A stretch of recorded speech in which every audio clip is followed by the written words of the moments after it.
It's 11:59.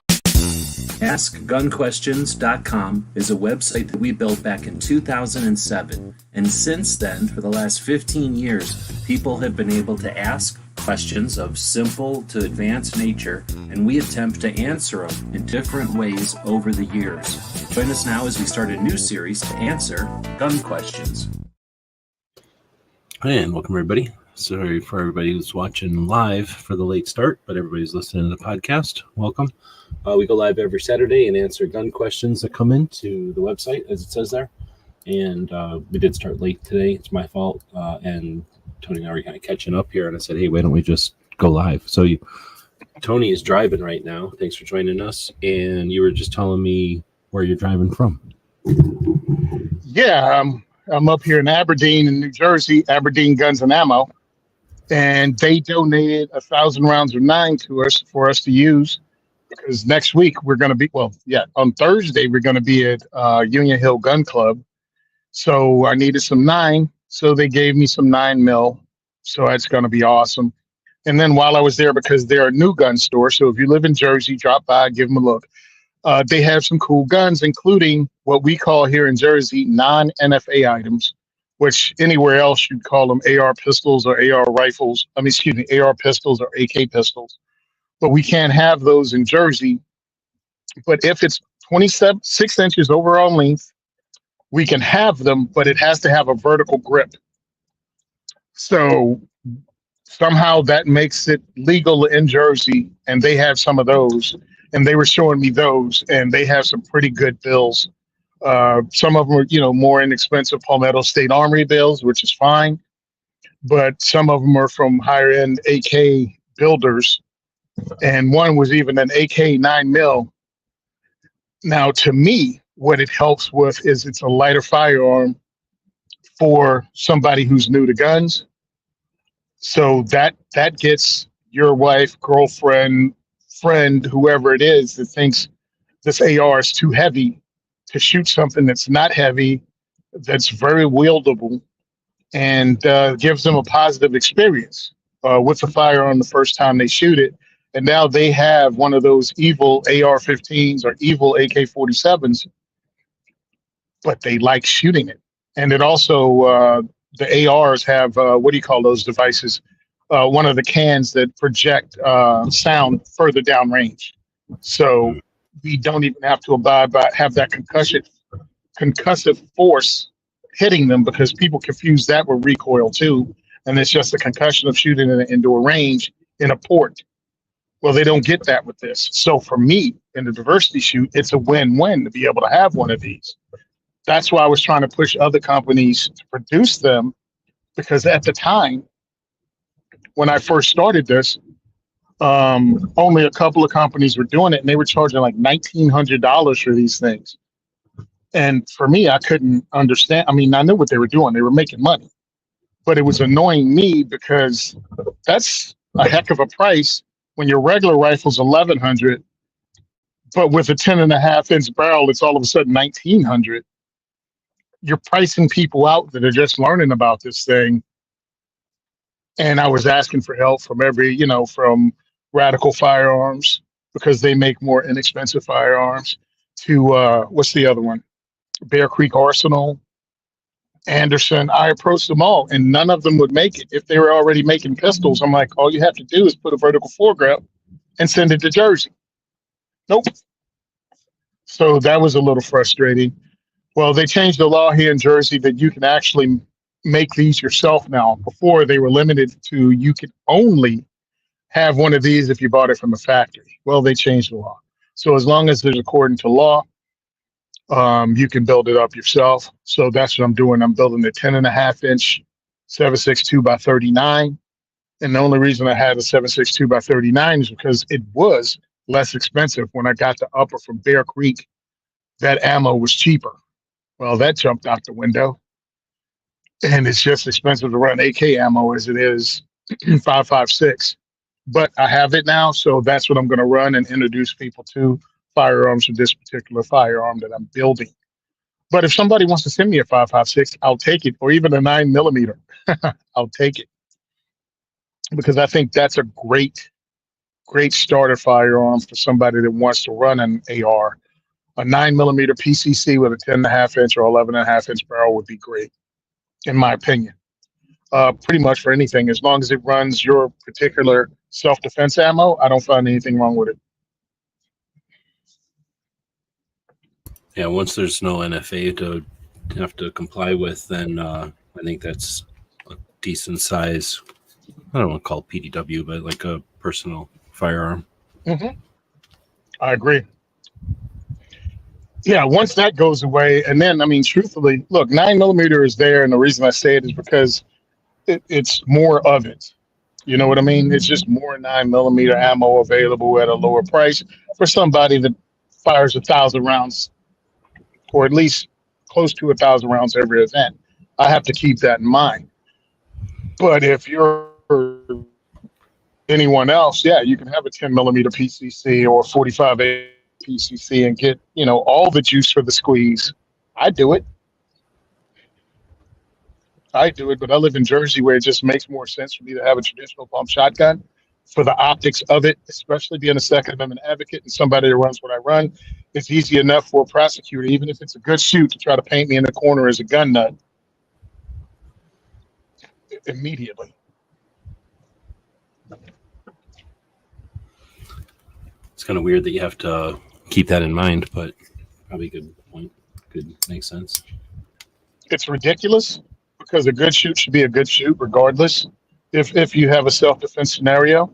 But we've seen people politically motivated to pretty much run your life and not care.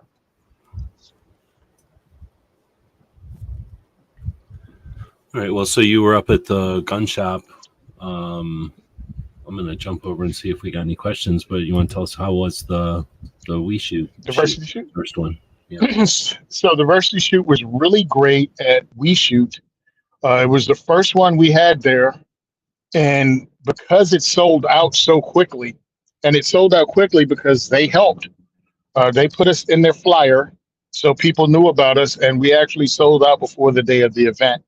So what I'm going to do is I'm going to make up emails myself telling people with the different ranges that I do, and I'm going to ask the range themselves, could they put out, email flyer at least once a week leading up to the event to all of their people on their email list. So maybe we'll get these events sold out early and not on the day of the event. They finally sell out, and I'm still stressing at 6 o'clock how many people are going to show up. So it was great. WeShoot provided us with 2 different types of range bags, carry bags, a bunch of hats. They gave us gift certificates to give away the next time for like $25 gift certificates. So it was pretty awesome, and it was packed. People came out to see what we were about. They provided us with guns to shoot. They wanted us to introduce people to the Ross Martin 9mm pistol. So we had a port with a Ross Martin in it so people could shoot that for the first time. We also had, it used to be called the Micro Roni from CAA. Now it's called like the MCK or something like that. And it's a chassis system for your handgun that turns it into like a PDW with a brace. It's illegal in Jersey because your whole entire gun goes in it like a chassis and a clamshell, and it closes in, so you're not building anything new. And people got to run that. And then one of my guys brought out a 50 Beowulf AR, and that was a smash hit. I have no idea how he's going to replace $1.50 a round, but he went through quite a bit of ammunition. But that was really cool to introduce people to that, because we had gun owners that wouldn't think they'd see anything new when they got introduced to new firearms at our event. And they had it was in Lakewood, New Jersey. So if people don't know Lakewood, Lakewood has a large population of Orthodox Jews. And we had Kava, which is a coffee cafe, but they also make pizza and pastries. They donated a platter, pastry platter, and also 3 kosher pizzas. So for anybody that ate kosher, we had food for them. And then I ordered, I don't know what you call it without being offensive, regular pizza. And we had that. So the food was a hit. And the reason I bring up Kava, not only because they donated, but when Jersey first passed their carry, they came up with some BS that you'd have to, if you were a store, you had to put a sign up that said you allowed people to have firearms in your store. Stupidest crap ever. Well, Kava was the first one in the state to actually make signs up and put them in the store. Not even a gun guy. He's a Constitution guy. Just got ticked off about that and made up signs and put it in this store as one of the first, actually the first store in New Jersey to put up a guns welcome here sign. And I wanted to give him props and also thank him for providing food for the diversity shoot. Yeah, that's super cool. How many people was, you said it was full. How many people was that? Oh, we limited to 20 people. We have to limit it to 20 people because of class size and space. And we filled that up. Plus I have like 7 or 8 volunteers. So we had like 30 something people to feed. And that's how many it is. We can do more than that, but what it turns out to be is it's not enough room for people to sit and the parking is limited. Plus these events, prior to New Jersey getting past their concealed carry, ranges were empty on a Thursday night. Well, now ranges are full every night. So now I have to keep in mind, I don't want to take up all their ports. So I have to limit my crew and my size now because ranges are busy. And that's fine with me. I have no problem with that because the purpose of the diversity shoot not only was to introduce people to firearms, but to bring people to ranges. What am I going to do? Complain people are coming to ranges, but not because of me? So as far as I'm concerned, it's awesome. And I'm glad it's working out for all of us. I have 2 new ranges circling for 2025. So pretty much in 2025, I'm probably going to be open and hosting events at either 5 or 6 ranges in Jersey alone. Is that, you think, because of ranges hearing about it, because of you reaching out about it, or alumni? I think it's ranges hearing about it. I definitely think it's because of ranges hearing about it. Cool. All right, so I was looking at I'm sorry. I'm sorry. I want to throw this out too. And alumni and my volunteers. And the reason being, my volunteers are some issue right now because of a volunteer that went there. 2 volunteers that are instructors and went there and pestered the hell out of these people to get there. I'm probably going to be up at RTSP, which is in Union, New Jersey, because one of my volunteers went there and was like, "Hey, you should really get Tony Simon here. Diversity shoot is awesome." And the owner heard of me and knew of me. And they were like, "Dude, get him here as soon as possible." So that's almost a guarantee in 2025. And those 2 specifically are due to volunteers. And even I have a third one in another part of Jersey that was one of my volunteers. And she went down there and told people about us. And they're interested in it too. And then she took over, not Women for Gun Rights. What's the one Robin Sandoval runs? Girl in the Gun. My friend Ray, she went down there. Ree went down there, and she took over the Girl in the Gun for that particular area. And it was her first time at the range. They elected her president, a Girl in the Gun chapter in that area. And the first thing she did was go to the range owner and went, "Tony Simon runs something called the Second is for Everyone Diversity Shoot. You should get him here too." So those are the kind of awesome people I work with and volunteer at our events. So, and that's how we're growing, through word of mouth, people hearing about us because I'm on shows like this. And people are sick and tired in the state of New Jersey and around the country of being pushed around over a Second Amendment right. And they feel that I'm one of the people behind the lines just fighting the fight. Right on. I mean, obviously it's a little mix of all of that. I was just kind of curious if, I don't know, because we hadn't actually talked about that, I don't think specifically. I've got a bunch of people chatting. Here's the deal. So X won't let us go live anymore. I went to go live with my show last night, as of yesterday, because I don't remember last time I went live. I usually go out live on X all the time because there's been quite a few people, following us over there. So I directed people over there. Yeah, and it doesn't cost nothing. And like I said, anytime I go live, I usually have it on X. And then anyway, last night was the first night I noticed it because a big pop-up came up and said you have to pay to be on live or on X Live now, or period. And I'm like, oh shit. So I haven't decided right now. I'm running off of credit cards till the end of the month, so I'm not like running around with a bunch of money to just throw it on X. But I was going to throw it out there to you because you use X quite a bit, and I've been using it more. I'm on the fence on whether or not how much time I want to spend on it, because there's other things out there, TikTok and Rumble and other platforms that have their own advantages, disadvantages. X is what's his face, and I like the idea that he seems like he's interested in free conversation or whatever. But my issue with X is, one, he's a super rich dude, and I don't like the idea of having to be paying $7 a month, even if it's only $7 a month, to be able to go live, because nobody else is really charging us for that.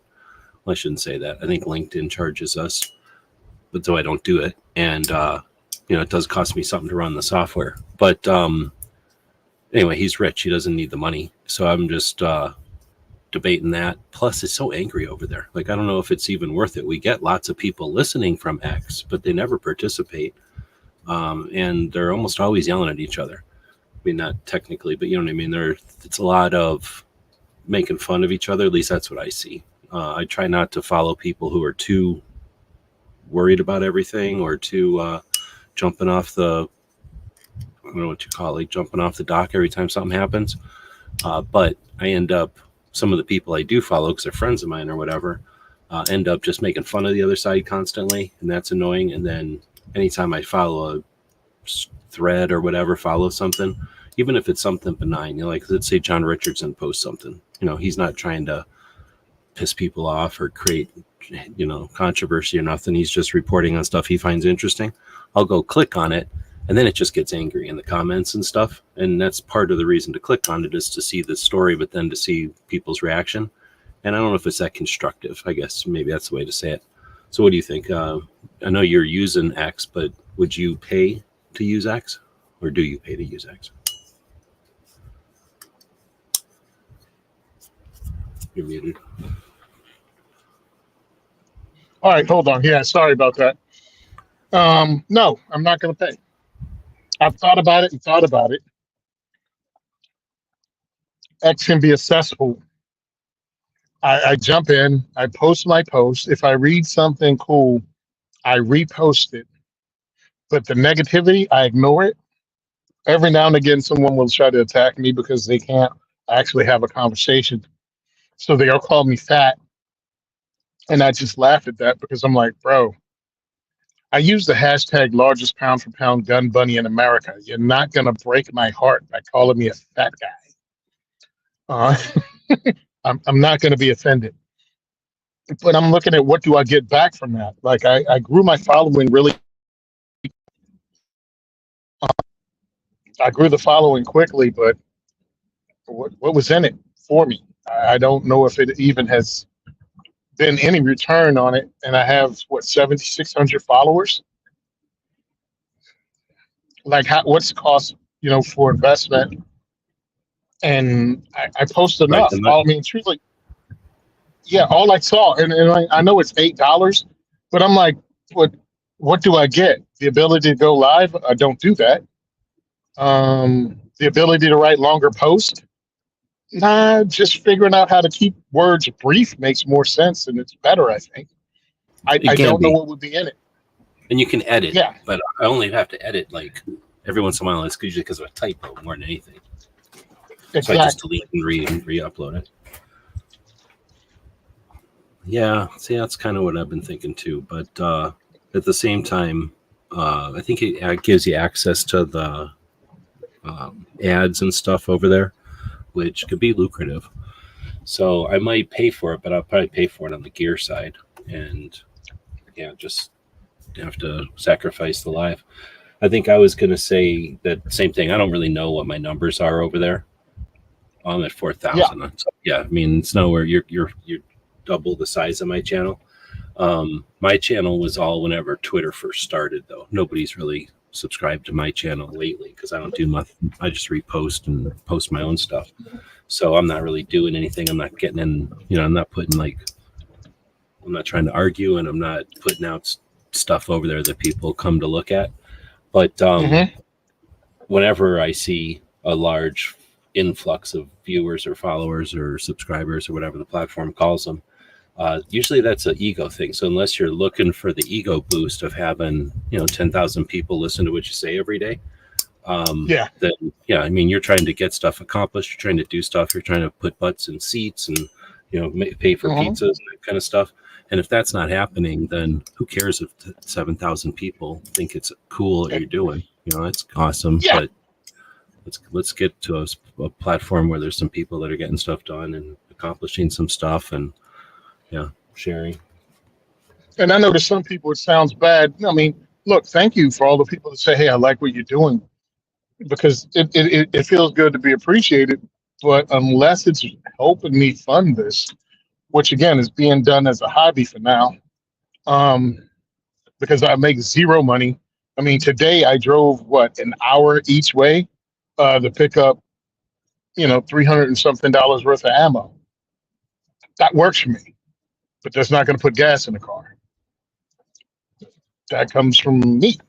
Yeah, $300 worth of ammo, and then if it's $80 worth of gas, then it's 200 and whatever, $220. Yeah. So it's awesome. People are going to get to shoot and experience this. And I'm not saying poor me, but understand when I'm looking at something, I'm going, it has to be a return on the time it takes to write posts, to repost, to spend that $8, which could be spent on something else. Help. 2 months on X pays for a pizza. Yeah. And the thing is, it takes some amount of time. And I quit using Instagram for a long time there because Instagram was getting like this, or it was like this. I don't know what to say, different times. So it was different people and it was a different thing, but it got real. A lot of people were using it with the hashtag stuff, and it was becoming thousands of dollars a month income for people. And they started to use it differently. It was a very clinical, analytical way of using it because, well, at least the way that they were posting and stuff was very precise because they could make a lot of money doing it. Or just using it to be a communication platform, and it encourages a bunch of people yelling and screaming at each other in the comments. And whenever that happens, whenever that environment is there, then you get the people that show up who just like to drop bombs to create those comments, to feed the people who like to, so it becomes a self-fulfilling circle there. And essentially they got rid of all the gun channels. So even though Instagram is probably still like that other places, because they kicked off all the gun channels, or everybody I knew, for the most part, it's kind of just been sitting there without all that activity, and it kind of all went to X, it seems like. And anyway, I don't think there's any perfect platform, but I definitely rather spend my time on a platform where people are, I don't know, I like to think there's platforms out there where people build, but maybe there's maybe it's human nature that people love a dumpster fire instead of just being nice to each other. But I think it's a lazy thing, personally. If you don't have nothing to add, then you might as well laugh at the dumpster fire. But people that know how to put out a dumpster fire and know how to put it back together without catching fire, they don't have any interest in watching it burn. They'd rather get it put back together, right? So we can move on, right? 100%. Because I look at it and I see it go squirrely, and I'm like, I'm out. And it sucks because sometimes I get sucked into it, and I'm looking at it, and I'm looking at negative after negative after negative, and then I feel the wrinkles in my forehead, and I'm like, what am I doing? Goodbye. It's like I'm backing out because I don't need it. And I'm like, I do a lot of work in this. I hate saying the word work. I put a lot of time in putting content out and trying to make it positive. Some days I'm not feeling positive. And that's when I work the hardest to put out a positive message. So if you ever see when I'm going on someone's page and congratulate them and tell them they do a good job and I look up to them, I had a bad effing day. And my way to fight that is look to someone that's doing the work and telling them they're doing a great job. And that, it's almost like my therapy is to go find somebody else when I'm having a bad day and try to make them have a good one. And that helps me out. So when people go, oh, Tony, you're a nice guy. No, I'm being real selfish. I'm trying to help me get over my bad stuff by helping somebody else out. And that works for me. But there's so much negativity there.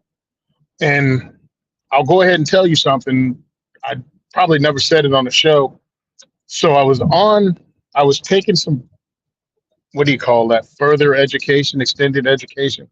Anyway, I'm talking to somebody about how to grow websites and grow media presence. And one of the things they say is open up multiple accounts that are anonymous and attack your own post and start fights in your own comment section. And that will bring others because it'll bring activity. And I'm like, man, it's hard enough for me to post this stuff. I'm not going to be schizophrenic and argue with myself on my own posts.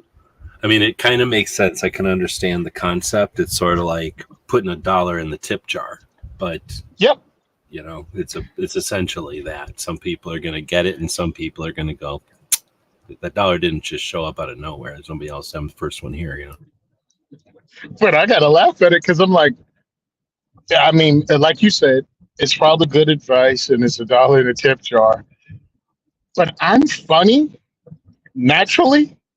And if you give me a chance to goof on myself, it's going to become ugly fast. That's why, wait a minute, hold on. I'm talking to myself. You're the reason your dad left. All of a sudden becomes therapy. Hey, there's my mechanic. So I'm not going to do that. It just takes up too much time. I'll throw my stuff out there. I'll give additional information in the comment section. And if someone's trying to argue with me, I took this from Kevin Dixie. He said, you get 2 responses. After that, I'm not putting any more time in with you. Because I posted about the vice presidential candidate with the Everytown ad that I guess they thought was going to make people hate the vice presidential candidate and his gun stance, his stance on the Second Amendment.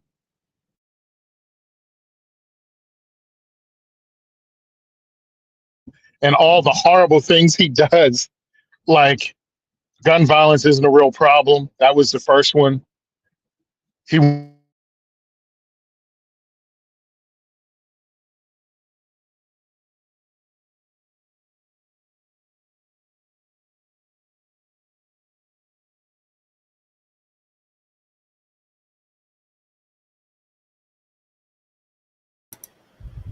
Am I cutting out or did Tony cut out?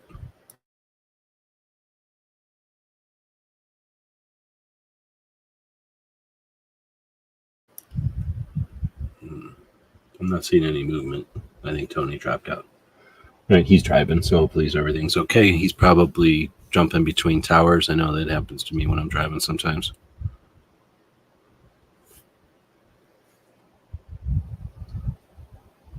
Well, let's see. So if anybody's got any questions, Patriot had said about the mission to find a cannon. So I don't remember where we were at last time when you were talking about it. I used that as an opportunity to talk about mine, I think, for a bit. But yeah, I'm not sure. Did you say you want one of the smaller ones that are like fit in the palm of your hand?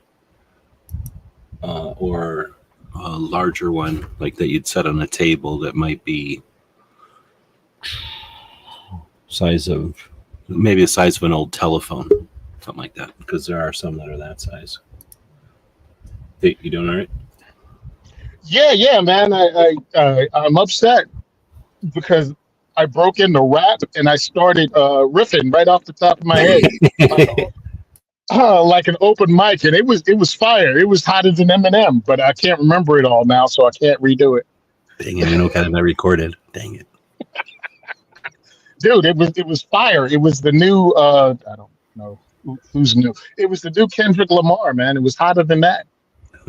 I dissed Drake and it and everything. Dude, I can't tell what is popular now and what is got popular riffs on Instagram for chicks to wiggle at, because that's essentially the stuff you hear the most is just whatever, you know, like every third post you scroll past is somebody doing a dance or something to some, what, about 13 songs at the most? Maybe. Yep. A rotation of about 10 of them or something. And I know all these songs now. I'll go to the gym or something. I'll be like, oh, I know this song, but I only know 10 seconds of it. Yep, I only know 90 seconds of this song. I drove up to Phoenix and my Sirius doesn't work whenever I go to Phoenix, so I have to listen to the radio. So I listen to the radio. So I just poke around. I don't know any of the stations up there, and there's one song that's kind of cool. I thought it was like the kind of a cool song, at least, but it's like the first intro, and then the rest of it is just like kind of a lame song where somebody talks the whole time with music in the background. It's actually pretty lame, but the beginning is super cool, and that's there's all these. Every time you scroll past, people are using it because trending audio is a big deal. You use it all the time. Trending audio ain't no joke. Like I don't really think about it because I'm so YouTube centric that they've beaten us with copyright so bad that I won't go near music. But how do you do it? Do you just decide to use it, or like the song or something, or are you doing it strategically so that like it carries the weight? What do they call it? Like the momentum of it. Yep. Sometimes I use the momentum of the popular song, especially if I like the song, even if I don't. But also, some people our age, if you were into hip hop and rap, a lot more of that, like stuff that we, were when we were younger, 1990s, 2000s, and a little after that, that's popular still.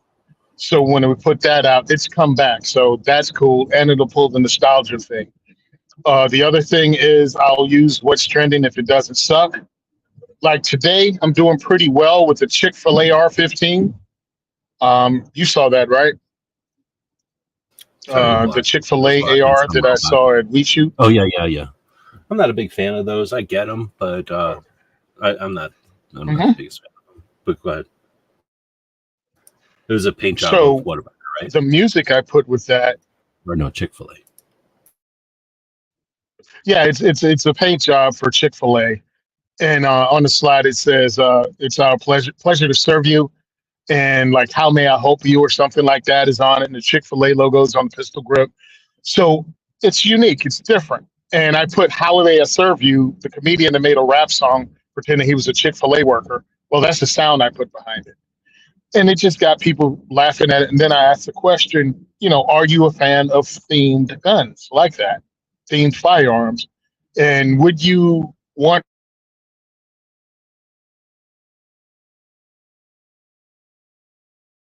people to do?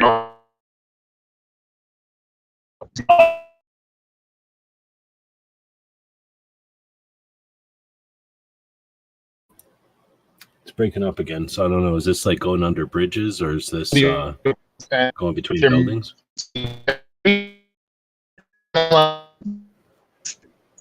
You're coming back. We lost you right when you said about themed guns, and then we lost a pretty good chunk there.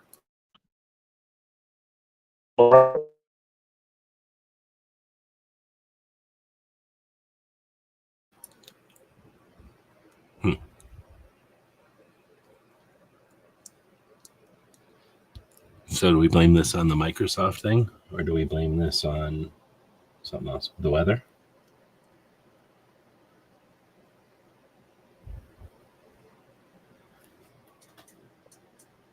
But it's not going to.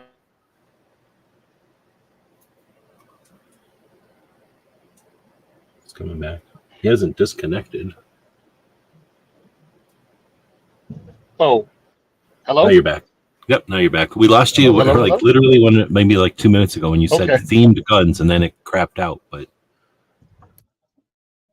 I remember the last thing you said so that I could catch you, but I don't know if you remember back that far. It's been a little while.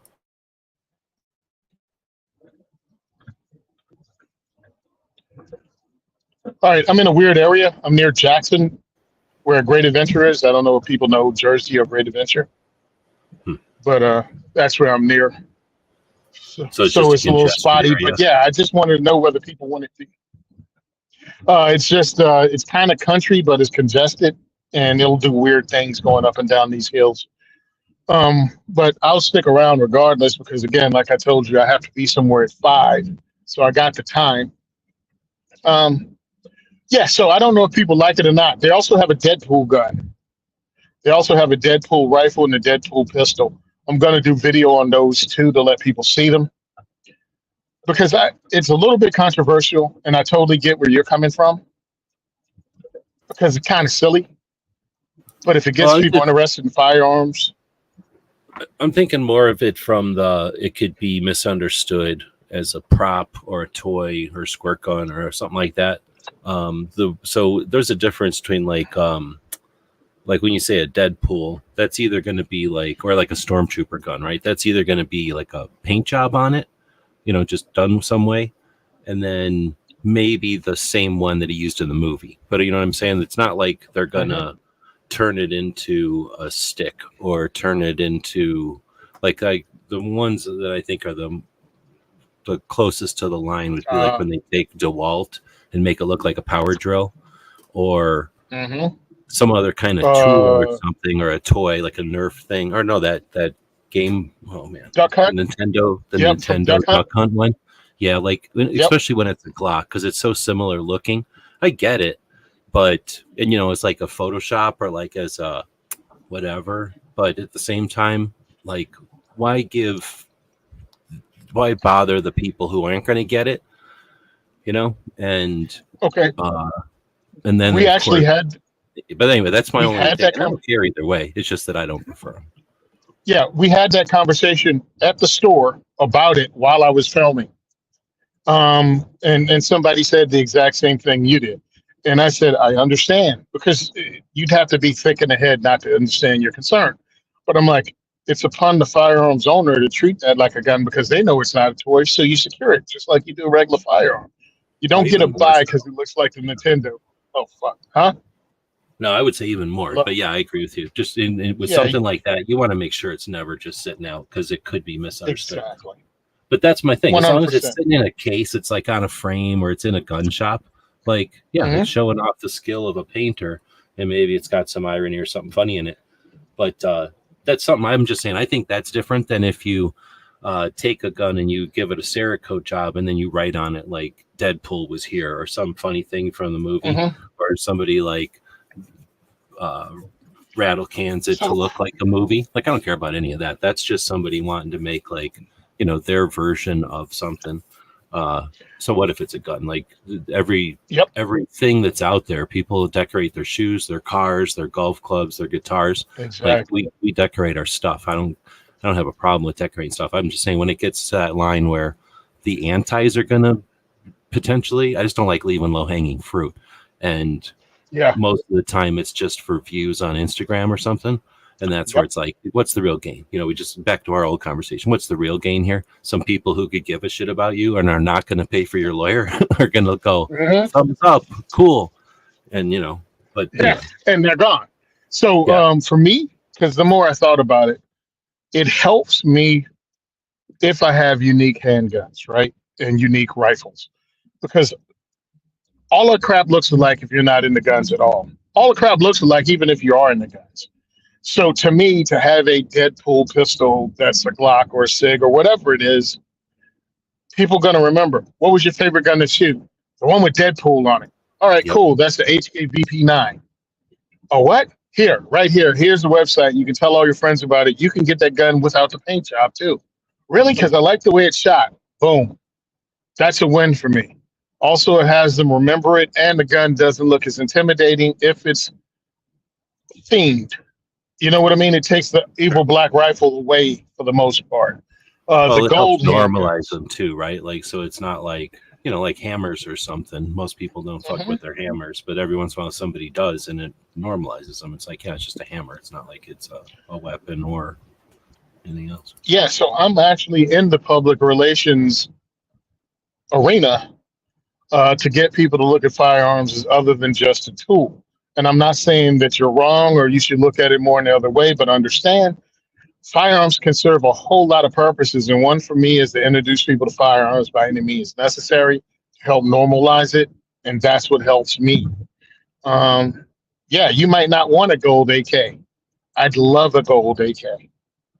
I'd love a gold AK that shot well, that had a good trigger, and, didn't kick the snot out of somebody, a well-made AK. Why? Because people are going to have fun with it. People are going to look at it. People are going to take pictures of it. And then I can go, yeah, they got the regular one too, and it runs just fine. And you don't have to worry about scratching it or, cleaning it every time you go to the range. And that helps us out. So we had the Ross Martin 9 millimeter, and they gave it to me in olive drab because I wanted it in a different color. So when people took pictures of it, they knew what it was, and when they told me they liked it, they-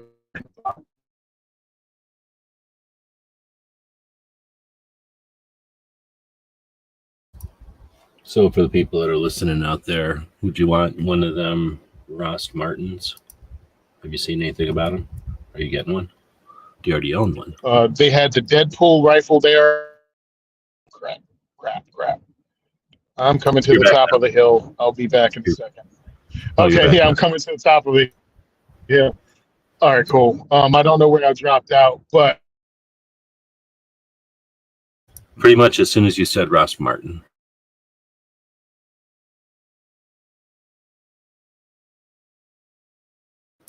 All right, he's gone again from the top of the hill. Out here, it's usually the tops of the hills where you get the coverage, and then when you drop down, you lose it.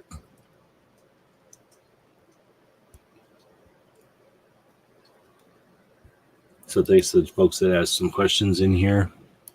Saint was saying best carry gun in 2024, new, old.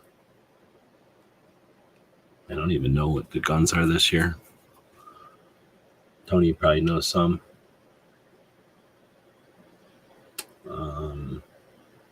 Old? I don't know what an old carry gun would be. Oh man, he got kicked out. So I don't even know. When you're talking best carry gun, I think person. And right now, the person, can you imagine with a new adult gun owner who buys a firearm for the first time, the kind of opportunity they have to learn about that gun? They could go on YouTube, of course, but they could go to the store and buy a book, and they can buy everything from Masada Ayub to somebody who just got out of the sandbox type of thing, to a police officer, to someone who's studied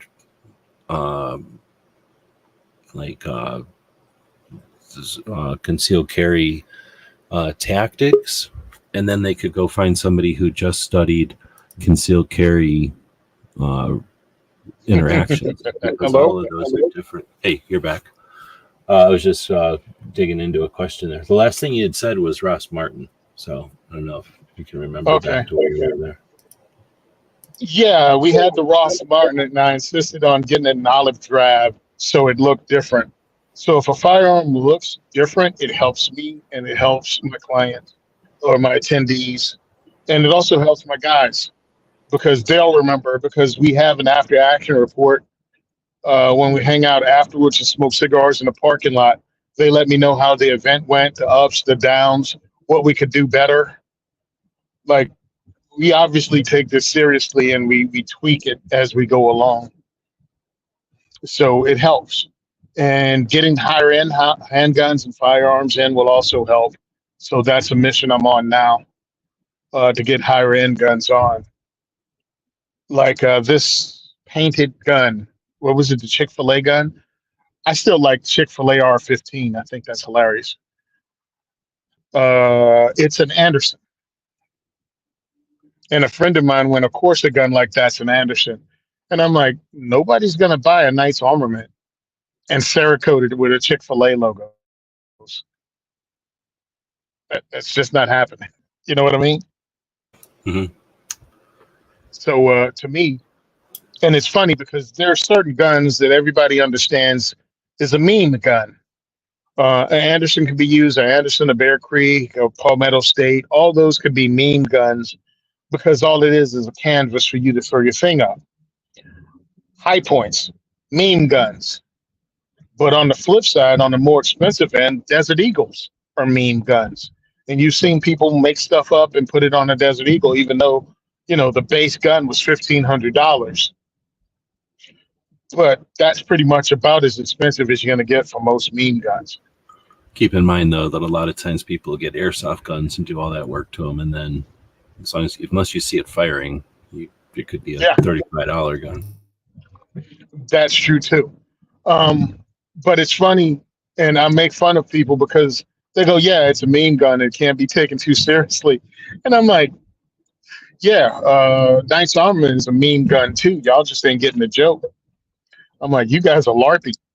That's great that you have Cry Precision on and, about $5,000 worth of, if your car is not worth as much as all your gear you have on in the outfit you just showed up with this carbine class.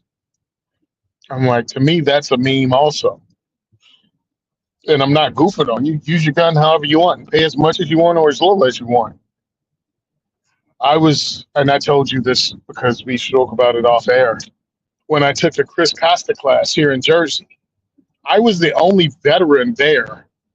And I showed up in jeans and a t-shirt with my AR, and I carried my magazines in my pocket. Everybody else showed up and they looked like private military contractors that were about to fly out to Afghanistan. Like, they had everything. They had everything but night vision. And I'm like, wow. And then we just ran whatever we ran, and that's great because I'm looking at it as I'm an armed civilian now. I'm not putting on a plate carrier. I've done that. They suck.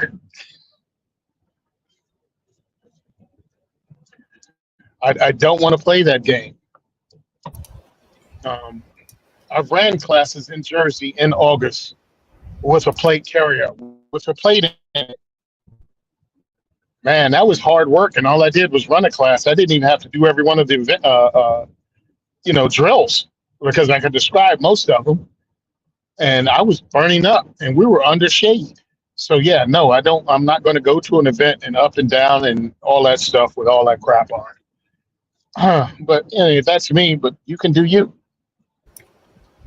Well, we didn't get any questions to the website this week, but people have been asking some questions live. So I was going into this one earlier from Saint. Says best carry gun in 2024, and obviously I don't even know what the guns are this year. So I'm going to leave. I guess what I was ranting on or riffing on was about to say. That's right when you came back, because I was about to say I don't pay attention. Like, I wouldn't know, and I wouldn't care even if I was paying attention, because I would tell you it's a personal choice. But I have different criteria than other people. I've been in a gun shop long enough, and I've been around guns long enough to know that just because something feels good in your hand don't mean shit. Just like if you go to a car dealership, the one that has the nicest seat has nothing to do with whether or not the drivetrain works and whether or not you're going to get replacement parts. What the aftermarket options are, and whether or not mechanics are going to know how to work on it. So you can buy the coolest, nicest car in the world and have no mechanics that can ever work on it. And I grew up with an H&K back before there was a standardized rail, and I can remember being frustrated at every single thing that came along because no one ever bothered to build it for this $700 H&K. That nobody. Well, at the time it was a $700 gun when it came out, and for years every cool thing that was happening, and a lot of people don't realize that Tony and I are in the age where we got to grow up with guns were cowboy guns or they were Vietnam guns. Like, a modern gun was a Vietnam gun, and then a bunch of those weird things happened in like the 80s with AKs and the plastic stuff with the Tech 9s and the 10s and kind of stuff. And we got to watch all that stuff on TV and see it in some extent in real life and in gun shops and stuff. And then it got all made illegal in '86 for people to use. So right when we were teenagers-ish, it all kind of came to you couldn't just go to the store and buy a Mac 10 anymore. But tons of people had already. So you could go to the range and be like, brr, brr, brr, go over there and go, hey, what are you doing? Oh, we're shooting our full auto Mac 10. Hey, can I pull the trigger on that? Yeah, sure. Because it was 87, 90 or whatever. But anyway, we got to kind of live through that. And like I say, there wasn't always a uniform light rail. Like, there was no light rails, period, at all. There wasn't even such a thing as a light with a gun until somebody strapped some kind of, with duct tape, probably Delta Force or somebody, like a mag light onto a gun. And then they figured out, hey, this is smart. And then H&K, of course, came out with the deluxe thing. And then everybody tried to emulate that with aluminum. And remember putting lasers underneath the trigger guard with a big aluminum thing, and it was offset, like it was almost down where your mag goes in. And we were happy to have a laser on a gun with that.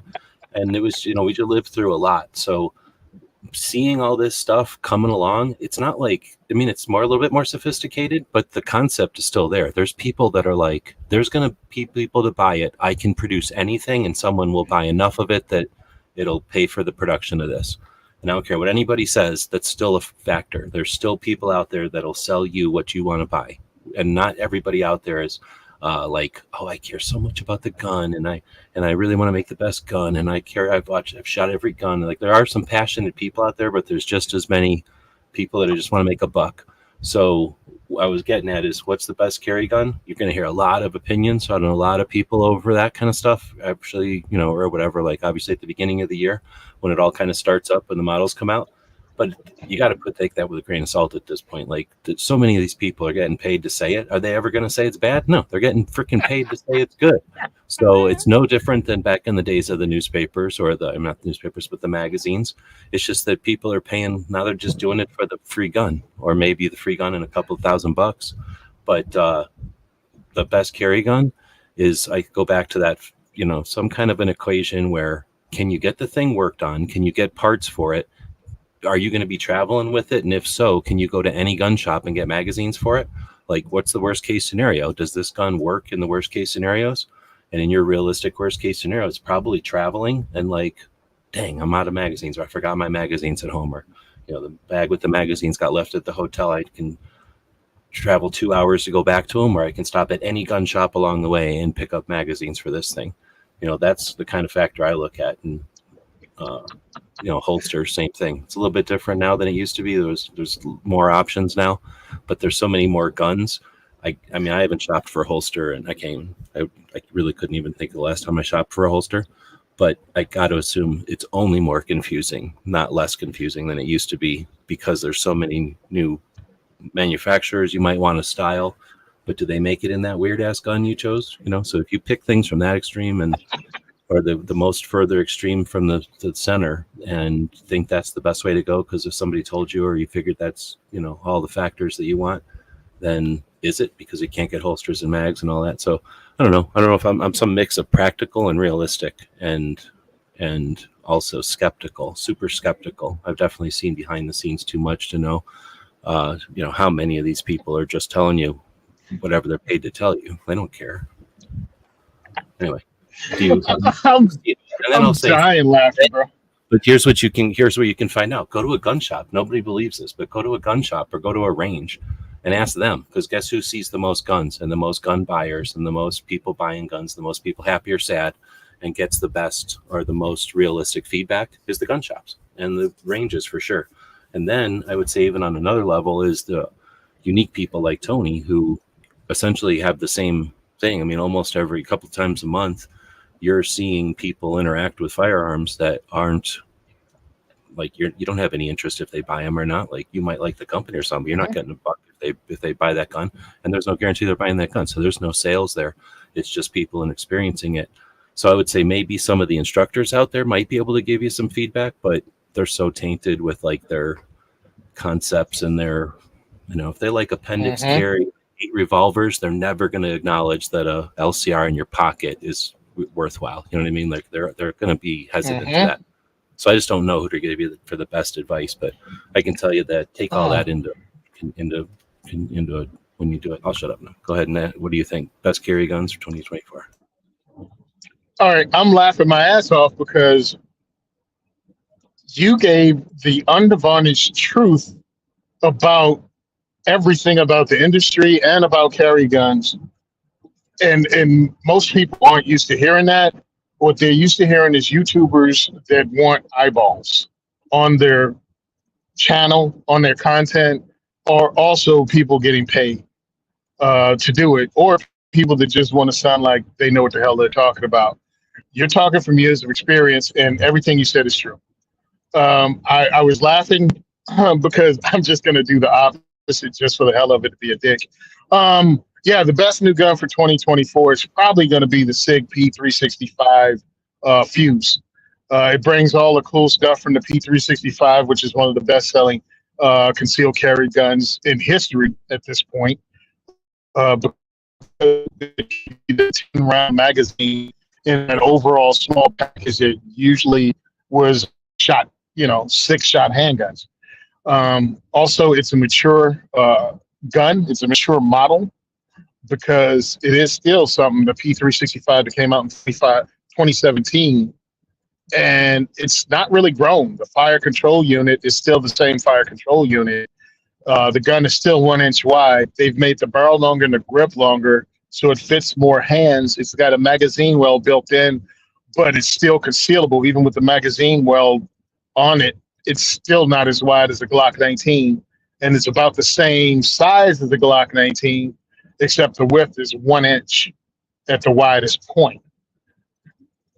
But everything G-Web said is 100% right. And I'd give the same advice. Find out from people that put a lot of rounds through it. Sometimes firearms instructors are the worst people to ask because they're stuck in their own heads about what people should carry. You have to know a lot more about you and what you like, so you need experience doing things like going to a diversity shoot, shooting different types of guns, going to the range and renting different types of guns, shooting your friends' guns. Like, your knowledge has to be increased to find out till you can understand what is best for you and how you carry. Will you change the way you carry depending on the gun if the gun works for you? Like, if you have really big hands like me, I'm sorry, but my carry gun isn't going to be a micro compact. It can't even be a compact. It can't even be a subcompact. Pretty much it's going to be a compact. Glock 19 is still too small for me. My pinky hangs off of it. But I've learned that if I put in mag pull Glock mags, those base plates are a little thicker and it gives me somewhere to put my finger. That comes from knowing. That comes from time. That comes from shooting the dang gun with that iteration of magazine. You'll learn. But if you just want the YouTube quick answer, I think the P365 Fuse is one of the new guns. It's not really a new gun, so it has a track record of being good. And it also is cut out for a red dot, so you can use whatever you want. So that was the one, and I just handled it again today. I was dry firing it again today. I dry fired it Thursday. I like the way it feels. I like the way it looks. So that is one of my choices for one of the better striker fire carry guns out there. But it's like a thin Glock 19. I forgot what is it, a Glock 47, I think that's their name, but it carries more rounds and it has a better reputation and a better trigger than anything Glock makes. And we're talking new guns, so I'll leave it at that for what came out in 2024. That's what I'm thinking new off the top of my head, because I know the Shield Plus came out a couple years ago, but I think they just put out the Shield Plus Performance Center. Check that out. If they have a Shield Plus Performance Center version, that gives you usually a better trigger and better sights if you want to smith. Let's see. So that was from Sane asking the best carry gun in 2024. He said new or old, but let's cut it there. Okay. Then essentially you kind of covered. There's some ones that are previous, but old could mean seriously anything. I was going to say, that could mean something that has been around for a long time and it's still being made or something. So going with the new ones is plenty, I think. But then there was answers to that reply, so I was going to hit some of the replies. 556 Media says the best carry gun is the one you're comfortable with and handling. Okay, the one you're comfortable with handling and trained with. I think that's a pretty decent answer. Very good. But I always throw the caveat that you can feel comfortable and get trained with an NAA single shot, 22 Magnum, and somebody will definitely tell you that that's a great gun for you, and somebody will definitely tell you that it's the worst gun for you, and then you'll make a decision and you'll decide, I'm going to get trained in how to change the cylinder out, and I'm going to carry 2 cylinders with me so I don't have to think about reloading the cylinders. I'll just reload the whole cylinder into the gun, and maybe figure out some way to do that to where you feel that's quick enough. So that's where I say because people will justify their position and say, or their decision and say, I'm comfortable with this one because it feels my hand great. And then they'll say like, I know how to holster it and I know how to load it, so I'm trained with it. You know what I mean? Like, so that's, I guess what I'm saying is I'd hesitate with just those two caveats for at least somebody new, right? I guess, or even somebody that's not paying attention. Woods is saying, or he says, I ask novices, how do you want to carry it? Then suggest guns that are good for that. That's a good way to do it too, I think. Like I was kind of thinking, you know, are you planning on putting this in a drawer? Or is this going to go in your purse? Is this going to go in your wallet? You know, is this going to go in your pocket? Is this going in the overcoat, in your robe? Like, is it going in the glove compartment? Who knows what people are thinking, right? Well, my whole thing is I answered it as somebody that's on the Gun and Gear Review podcast. And usually people that listen to us wants to know what's the latest. You know what I mean? People always want to know the latest thing, the newest thing. So that's what I was giving him. But there are questions you really need to ask if you're going to have this conversation. It needs to be a two-way conversation. How much money you're willing to spend? How much are you willing to train? How are you going to carry it? Are you only going to use it for EDC, or is it also something you want to be able to slot for home defense? Like, there's a whole line of questions that you ask to people when you're trying to figure out for real, what their EDC is, when you have no motivation, to sell them anything in particular, and you just want to help them. Then you need to have a conversation. Just like if you say, hey, I want a suit. I want to buy a suit. All right, do you want to buy a suit for a corpse? You know what I mean? For a funeral, and it doesn't make any difference how it fits? Do you want one just to have a suit? Do you want a suit for a special occasion? How much you want to spend on a suit? What do you want to make it made of? Do you want it tailored? Like, there's going to be questions when it comes to something as, I mean, truthfully, there are questions if you want to order a baseball bat. Seriously. Yeah, when you say it that way, that makes so much sense. Like, anything, but name something that you're not going to want to have some further description of the item you're purchasing. Yeah. So, I mean, again, and the reason, because you laid the base down and pretty much unvarnished truth about the things you need to answer, and also the type of people that will answer it for you. And it gets on my nerves. And that's one of the reasons I stay on the Gun and Gear Review podcast, because I fell into a good crew that thinks like you do, that thinks our job is important. If we're going to give people advice, we need to give them good advice and not blow smoke up their butt because it's a new product. My reputation isn't worth a free gun. Sorry. Oh, Tony, you said this would work and you just did it because they gave you a free one. No, thank you. I didn't spend my life being me to throw it all away for something that costs pretty much 2 car payments. I mean, because most firearms don't cost that much when you compare of how long it takes you to build your reputation and how much it would cost and how much time it takes to build it back after you get caught lying. All right. Well, Ben Woods followed up with the best carry gun is the one you can bring with you every day. And I think that one is a long time. What do they call that? Like truism or something, like, for sure. Well, let's throw something out there. I want to throw something out there. You should probably get more than one carry gun. Whatever your carry gun is, you should get more than one. We all know, and this is advice I probably haven't taken, but I have other firearms I can carry. If I get into an altercation and I use this firearm to protect my life, the police are gonna take it. And it doesn't mean I killed someone with it. It might have mean I shot someone with it, or I even brandished it and ended the situation. This gun may go bye-bye. What do I have to protect myself after that? So if you have the same gun, you'll have the same holsters. You won't have to get used to it because you've already shot it. And if you're under investigation, I'm not sure, because I don't think it works that way, that in a place like Jersey where you need a pistol purchase permit and have to go through the whole process over again, whether you'll be able to go through the process to get another gun while you're waiting for the self-defense shooting you were involved in to clear up. So I didn't even think about that, but what a predicament to be in. Yeah. And I thought about it only because of the stuff I've done. And one of them was not gun and gear. What is it? Self-defense gun stories, because there was a pharmacist involved in a self-defense incident where a guy tried to rob his store and he ended up killing the guy because the robber shot at him. Well, they took his gun. They took the pharmacist's firearm. The police did, and they had to clear it up. Well, this guy was part of a gang. Well, that was his only handgun.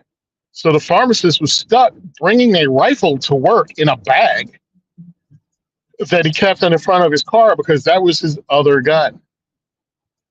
And he was under threat. And luckily, a gang task force was actually watching the gang, and he came close to getting got. They followed him to work and were waiting in his parking lot one day. The gang did. They were actually going to hit him in the parking lot, and they changed their mind for some reason, but they were there to do him, and he had a rifle in his car. He didn't have his handgun. So it's important that if you're in this space, that you feel a EDC gun is an important part of your everyday carry.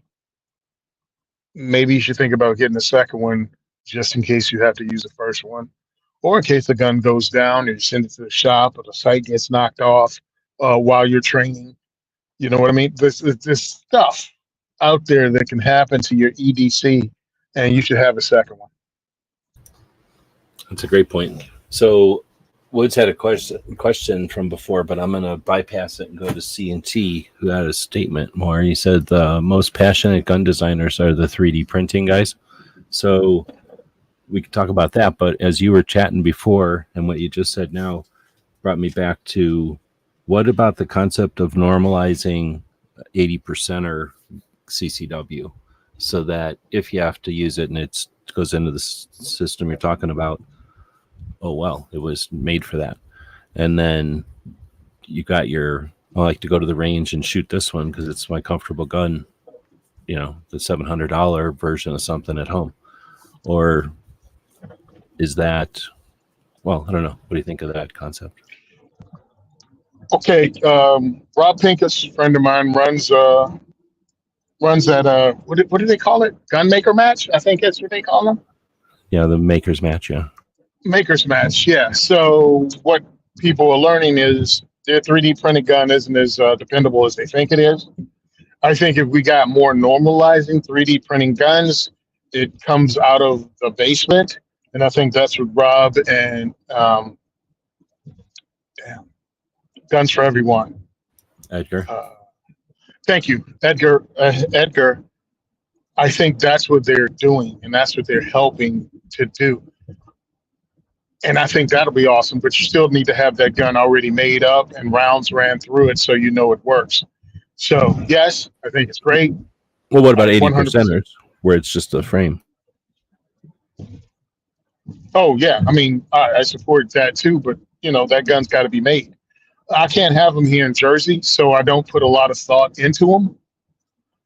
But yeah, and yes, you're not the only one. What did we figure? There's 9 or 11 states like now that are like that. Yeah, and it sucks because one, it should be normalized. We are legally able to build guns. We have been through a majority of this country's history and a majority of this country been able to build their guns at home. This is some new fear-mongering crap that they got everybody worried about, and it's all BS. I wish I could, because I want to build a 1911. I want to build a 1911 and run it and check it out. I really do. But these goofballs won't allow it. Because I think there's a lot involved in there, and I think you'll learn a lot about how a firearm works when you build one. And I think a lot more people would have a lot more respect for the guns they have if they had to figure out how to make one work. That's just me.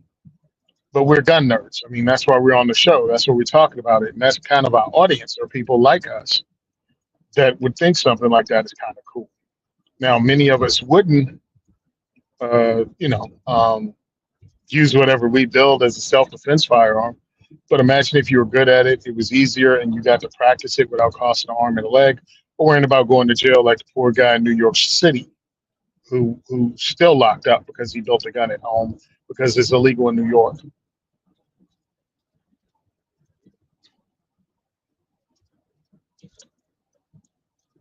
Well, I'm trying to type this in to find out what it is. But Woods was saying, have you guys, either one of you, seen the Heritage Roscoe 38 special? I haven't seen it in real life because I don't remember seeing it in the Taurus booth. Taurus owns Heritage, if you don't know. And I was at the Taurus booth to check out their executive. I think that's what they call them. Yeah, the executive series. And I dry fired them all. And I don't remember seeing the freaking Roscoe. And I'm ticked because I wanted to check it out because it's supposedly the new hotness. And what it is just a retro 38 snub nose. But it's a like new build. And it's like an Old Smith without paying the Old Smith prices. And truly, I mean, with the, I'm conflating two different guns. I'm sorry, but yeah, it's like the Old Smiths, and I think that's pretty cool. And I'm also thinking about the Henry revolvers, also. Again, old looking. Yeah. All right, cool. So it looks like an old, like Model 10 or something, like an old Barney Miller. Is that the name of that show? And I still think I'd end up putting what do they call that grip frame, T frame, that fills up that space between the trigger guard and the pistol grip. Well, that's what I was just going to say. This thing is sub 400. So, yeah, you could play with this without feeling bad. And looks like it'd be ripe for chopping off the trigger guard and making one of them fillers. Bob and Hammer. Making fun little. Oh, one of the Fritz specials? Yeah. Or whatever. I don't remember what they're called, but yeah, you know what I'm talking about. Yep. So I wouldn't want to do that with an old one anymore, but why not play with one of these? They're like not that expensive. They're not that expensive. You can do stuff to it. And I mean, a friend of mine is Zeke Stout from Modern Gun School. Now he's with Modern Gun School. He founded it. It gives you a gun to work on. Because good luck finding a revolver that's made with good steel that you can actually work on in a state like mine where I can't use an 80%. I can't have one because these people never mean they want to have access to a gun safely. They want to ban all of it. They don't want to hear, hey, my name is Tony and I'd really like to learn how to gunsmith on a revolver. Well, all right, how do you do that? Go to a store and buy a broken revolver? Well, who the heck sells that?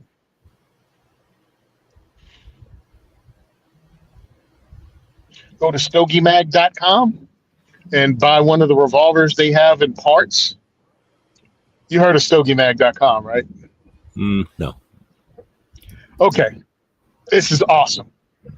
I forgot the other name, but I know I can get to it by going to StogieMag.com, which is a pretty funny company that made pretty much it looks like a 50 cal magazine, for a magazine fed 50 cal, but it holds it's a humidor for cigars. Oh, I think I've seen that at SHOT Show. Was it downstairs? Yeah.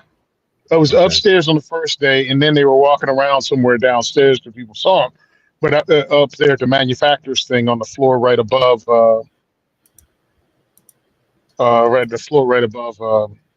Media? The media room. Yep, the media room. So if you go there, they have some gun parts somewhere you can look through because I'm driving, so I can't really see it. I'm at a light, but I see it up. Somewhere on their site at the bottom of the thing, it's gun parts. You can find it and go to their gun parts site. They sell gun parts. So like when they're one of the people to go and buy from PDs when the police department gets rid of their evidence room. And they buy them and cut up the thing according to, ATF rules. And then they just sell the gun parts kits. So if you want a 38 Smith & Wesson airweight, it sells you everything but the frame. And you can put it together yourself. They got USPs. They have pages and pages and hundreds of guns, shotguns, NFA items, all that crap.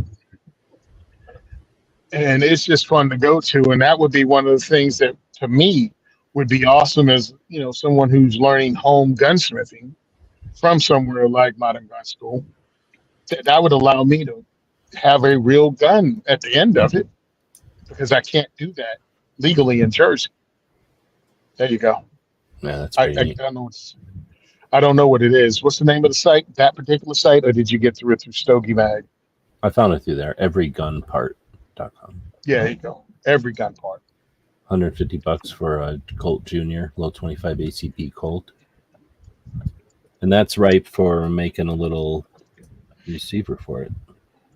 Yep. So I guess a Ruger EC9 must have a internal frame like a SIG. Same with the Taurus 145, because those are essentially Yeah, minus some internal part. and I'm looking at the USPs. Man, they want a lot of money for me. They want a lot of money for the Glocks too. I mean, I can actually buy a police trade-in Glock for what they're asking for, or even a Yeah, pretty neat, P80. though. Yeah, it is. So There I was a met place them. that would show up at the big gun show in Phoenix every year, and they'd have, like the boxes that comics are in, like those large or those long cardboard boxes. They had those boxes, and in there was bags of essentially the same thing. Just you'd comb through it like you were looking through comics, and it was just all these different gun parts, like minus the receivers. Probably the same circumstances. Yeah, But anyway, dude. So yeah, I that would thought be that cool. was really cool. It was really cool, and I met those guys, and they were all nice guys. Gave me a rundown about how this stuff works, and I just thought it was really cool because, again, dude, we're in the guns for different reasons, and we've been in it for a while. So to see cool things come and go, I mean, I was in the guns back when Para Ordnance wasn't even selling guns; they were just selling the frame. Before they became a gun company, they were just selling frames out of Canada. And most people don't know that because, they're not freaking old. They haven't been around long enough. And that's not 556 how it's Media. going to. Yeah, go ahead. 556 Media is saying $100 for the gun, 2 speed loaners, the holder, a holster, and a box of 50 rounds. I was just going to insert I can't believe they let him buy 50 rounds of ammo joke in there without some kind of background check. Well, is he a 20-year-old white person? Is some kind of investigation. Yeah, because that's what Joey Behar said, right? If you're white and 20, how would they let you to buy 50 rounds? I wouldn't watch it because these people make me sick. They're disingenuous as hell, and I'm not going to give it the time. It's just such an opportunity to educate. Like, yeah, make fun of her and laugh or whatever, but right, like that's seriously the concern. Then it's like, let's talk about how many ammos people have. Olympic shooter, you think how many ammos they buy? Tens of thousands a year. They got to shoot a lot of ammos. You're not really thinking about the topic here when you consider 50 rounds. Either that, or she knows exactly what she's saying, and like I think you might be saying she knows that if she wants to get a bunch of views to her view show, she just has to say something dumb about ammos. Yeah. All of a sudden, she's relevant because who's going to see the Joey Behar comedy show? And we don't watch The View, but now we're talking about Whoopi and her because they say the most ignorant things, and if they really wanted to be educated on the subject, they could be. All right, man, I'm here now. I'm where I'm supposed to have dinner at. So I was glad. Sorry, it kept dropping out earlier. I'll be posting stuff up. Right on. Yeah. I wanted to say this. In Jersey, regardless of how old you are, if you buy handgun ammo, you have to have a firearms ID card, and your purchase get logged into the book in the gun shop. So, congratulations, you're a 21-year-old. You bought centerfire ammo at the gun shop, and the gun shop wrote it down. Nothing about that stops you from committing a crime with that ammo.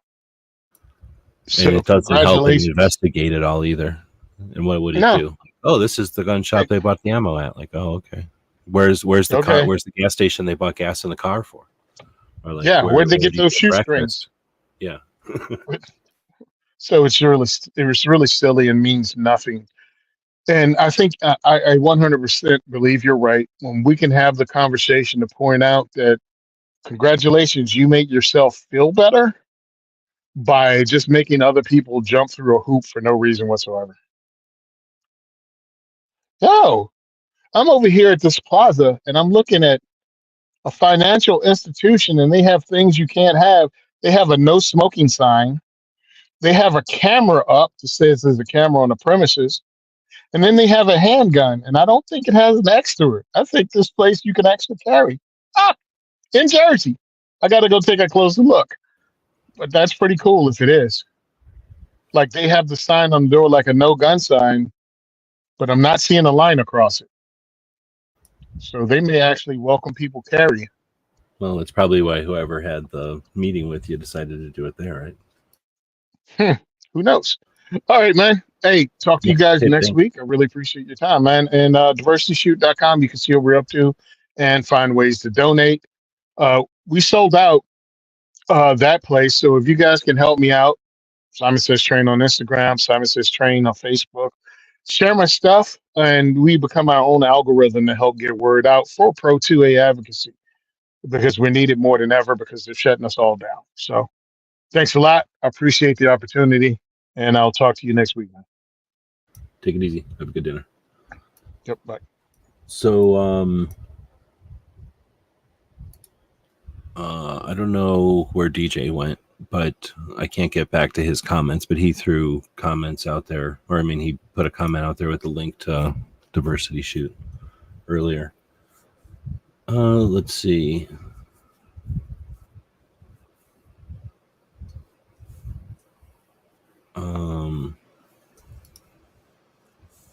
What happened? I guess we're going. You're talking about places that have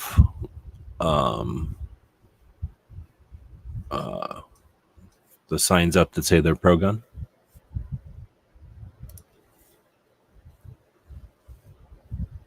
And let's see. So I think we had just what's another comment?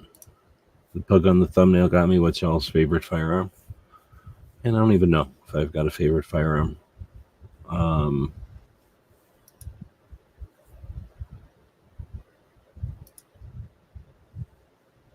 What is that?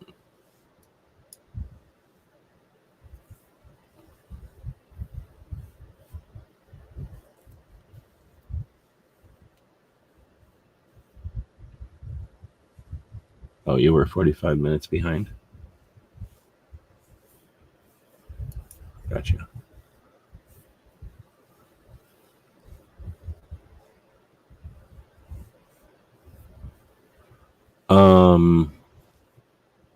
So as far as a favorite firearm, I don't know. I usually say PKM, but I think it would probably be that little tiny 22 Gatling gun that Tipman makes. I think that's probably the coolest gun. Tractor Supply is one of the places that'll let you in, you're saying? That's nice. All right, well, that's the question. Otherwise, we're going to start wrapping it up. Tony's gone, and I don't like to lecture, so if there's something to chat about, we can do it. Otherwise, I think we caught most of the stuff that people brought in live. Thanks for that. And had a chance to chat about his first shoot at We Shoot. Pretty neat to see a new range being added to the mix. All right, well, so we'll start wrapping this one up. Let's see, later on today, Brooke will be hosting Suicide Prevention Saturday. It's always worth a listen, and if you aren't able to, share it out there. Let people know about it. It's a tough topic to bring up. The algorithms don't differentiate between useful, productive conversations to prevent suicide and anything negative. So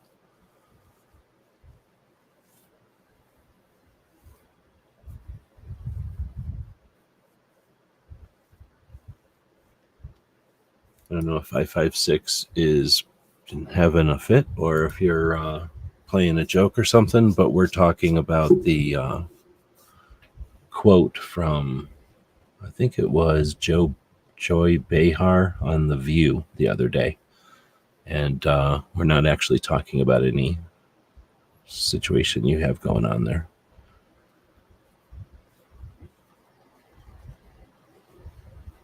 Anyway, looks like we're not getting that question from Jerry, so we'll move it on. So thanks everybody for joining, and I'm trying to find out if Brooks got her show on that, and I don't see it, so we'll go down to here and jump on her channel just to make sure.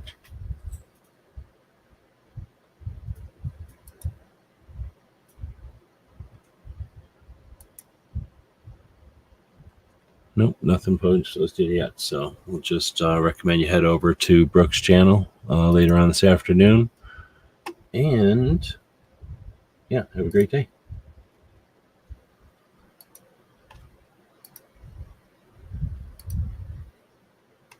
We'll throw a quick commercial out here for the store. GearWebsites.com is your source for firearms-based playing cards and books. We also have mugs, shirts, and posters with designs that we've made live. Of course, we have patches. Every Friday is Free Patch Friday. We appreciate your support. Thank you for shopping at GearWebsites.com. And because Patriot was out there, we'll throw the customary end of the show out here.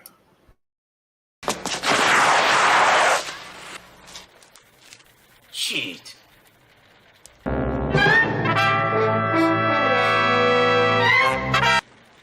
Ninja? Ninja! Ninja!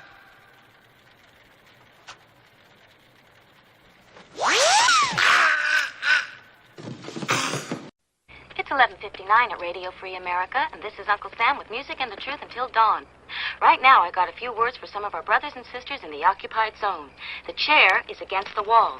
The chair is against the wall. John has a long mustache. John has a long mustache.